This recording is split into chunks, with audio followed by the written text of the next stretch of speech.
એક મસ્ત મજાની યુક્તિ એ અપનાવવાથી બહુ કામ થાય.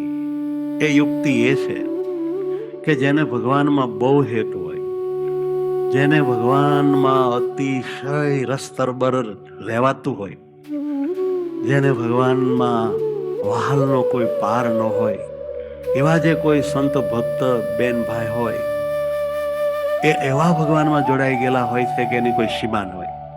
એમને યાદ કરીએ અને એ જે ભગવાનમાં જોડાયેલા હોય એ સ્થિતિ યાદ કરીએ તો તરત જ આપણને ભગવાનમાં હેત થાય ને એ રીતે ભગવાનમાં જોડાવા મંડાય.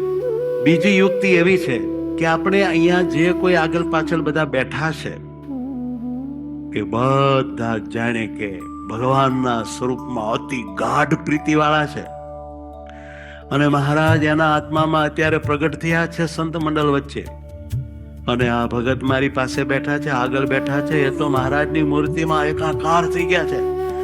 અતિ મહારાજને પ્રેમથી ભેટી ઝૂમીને એવો ભગવાનનો લાભ લૂંટી રહ્યા છે કે ન પૂછો.